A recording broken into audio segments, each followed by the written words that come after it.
Welcome to yet another historical documentary.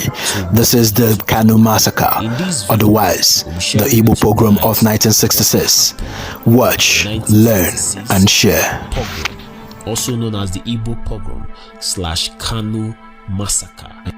So guys, stay tuned and stay glued to see highlights of events that took place on that period of time.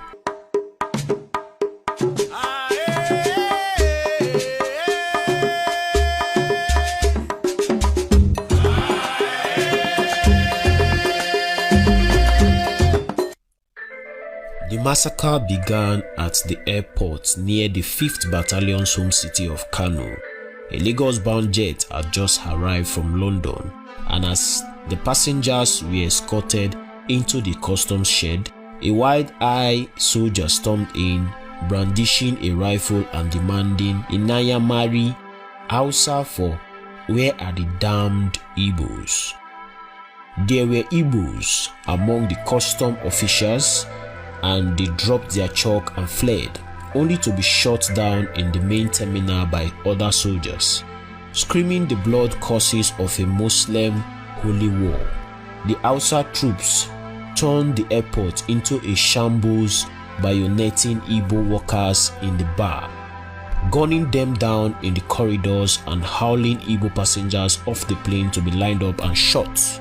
From the airport, the troops fanned out through downtown Kano, hunting down Igbos in bars, hotels, and on the streets.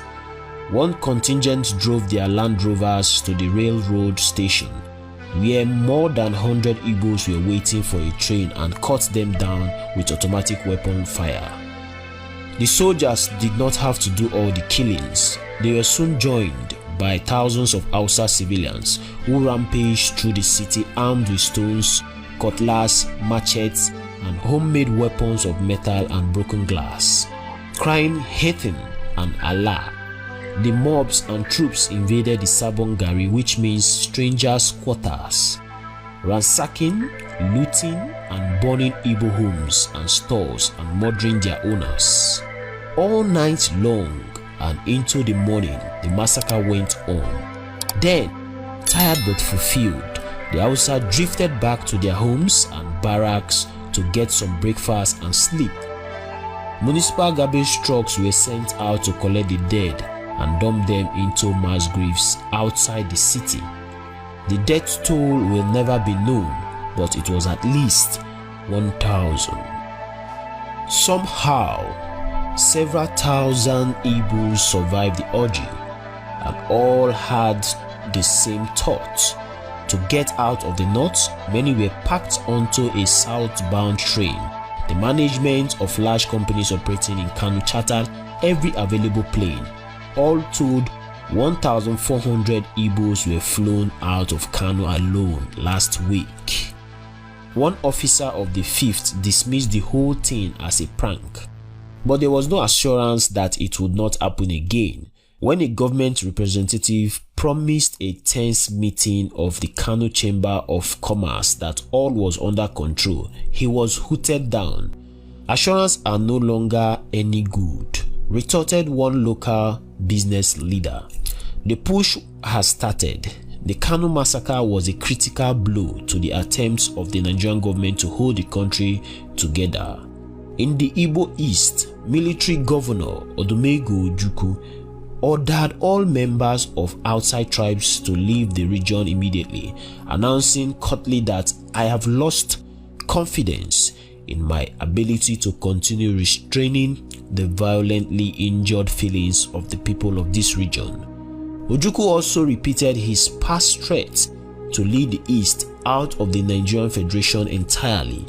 "I have said before that the East would not secede unless she is forced out," he told the Igbos in a radio broadcast.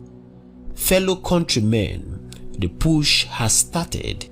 In Lagos, the newspaper Daily Sketch made an eloquent and pathetic plea for sanity. "Will no one save Nigeria?" it asked. "Is there no one whose love for Nigeria transcends love for tribe or personal safety? who is willing to come forward and seek others like himself to nurse this sick nation. If there be a man, let him come forward today for God's sake. However, the mutiny was not confined to the army, nor were the victims Igbo soldiers alone. The mutiny became indiscriminate in nature, and every Igbo, whether military or civilian, became a target. The acclaimed Igbo author Chinua Achebe had shortly before the January coup published a book entitled A Man of the People, which told the fictional story of a country ravaged by a political crisis that culminates in a military coup. To some northern soldiers, the book was evidence of Achebe's foreknowledge of complicity in the January Igbo coup.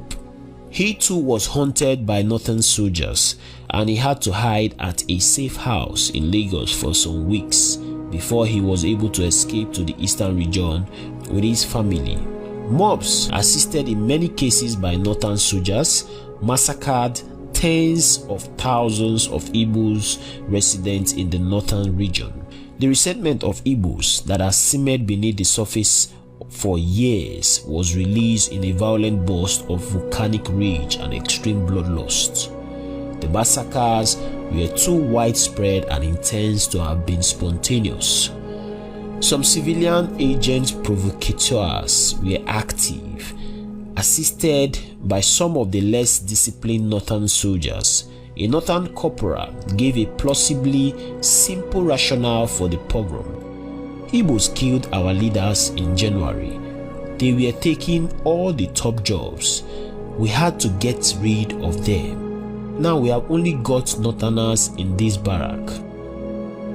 All the southerners have run away. A favored tactic was to halt southern bound trains, which were on occasion stoned as they were departing, and order all Igbos on board to disembark, after which they would be shot. This occurred frequently at the River Benue crossing at Makurdi. In one eyewitness report, Igbo maids who were suspected to be soldiers or of fighting age were hauled off a train and tossed off the side of the bridge into the river.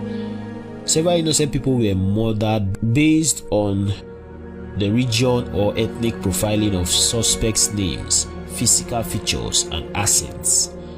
The wearing of Western attire and frequently speaking English publicly became perceived Igbo identifiers. During the initial mutiny at the Abeokuta garrison at the 9th of July 28, Lieutenant Gabriel Idoko was shot at by his fellow northern soldiers when they mistakenly presumed he was Igbo because he was wearing a Western type suit. Idoko had a lucky escape. The bullet passed through his jacket and did not hurt him. The soldiers who shot at him apologized when they realized he was northern. Killing was sometimes confused by the fact that many Igbos were fluent Hausa speakers. Where ethnicity was in doubt, suspects would be asked to pronounce difficult Hausa words in an attempt to elicit an Igbo pronunciation of such words. Some impatient northern NCOs did not bother with such necessities and simply enlarged the scope of killing, with the result that some members of Eastern minority ethnic groups were also killed. This led to official appeals against molestation or killing of non-Igbo Southerners. In Bauchi, hometown of murdered Prime Minister Balewa, a Ministry of Information sound truck drove around appealing for Northerners not to attack non-Igbos. The cynical subtext of this message was that it remained acceptable to attack Igbos. There were a few isolated acts of clemency by northern officers. Lieutenant Colonel Castina arranged for his Igbo ADC, Lieutenant Chris Ugokwe, to be hidden, then safely repatriated to the eastern region. Ugokwe would return to prominence a decade later during another coup and subsequently became chairman of the National Population Commission. In Kaduna, Captain Mamadu of the 1st Brigade Signals Troops advised his eastern soldiers to stop showing up at work for their own safety. The surviving eastern soldiers took his advice to heart and fled to the eastern region. Also in Kaduna, the same RSM Ahmadu Bello that lured Lieutenant Colonel Okoro into being murdered in the 3rd Battalion Guard room, and Captain John Swanton saved some southern soldiers from being killed after they had been assembled on a hockey pitch surrounded by northern troops. Major Abakari also helped Igbo soldiers to escape. Lieutenant D.S. Abubakar saved 2 junior Air Force officers from being murdered at Sergeant Labdam's notorious checkpoint on Kata Bridge. The wife of former UMBC leader Joe Taka also sheltered Igbos inside her home as northern troops gathered outside baying for their blood. Ojuku's sister was saved by a Yoruba named Dr. Oshodi, who hid her under one of the beds in his house.